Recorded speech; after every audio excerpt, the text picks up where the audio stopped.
สัพเพสังขาราอนิจจติยถาปัญญายปัสสติเมื่อใดบุคคลเห็นด้วยปัญญาว่าสังขารทั้งปวงไม่เที่ยงอาถานิพพินทติทุเคเอสามะโควิสุทธิยาเมื่อนั้นย่อมเหนื่อยหน่ายในสิ่งที่เป็นทุกข์ที่ตนหลงนั่นแหละเป็นทางแห่งพระนิพพาน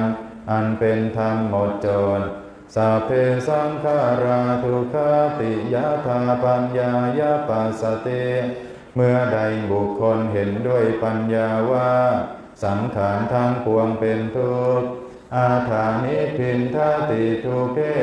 สมะโควิสุทธิยา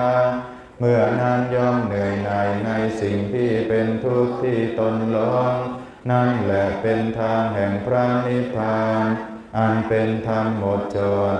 สัพเพธัมมาอนัตตาติยถาปัญญายปัสสติเมื่อใดบุคคลเห็นด้วยปัญญาว่าธรรมทั้งปวงเป็นอนัตตาอาถานิพพินทติทุเคสมะโควิสุทธิยาเมื่อนั้นย่อมเหนื่อยหน่ายในสิ่งที่เป็นทุกข์ที่ตนหลง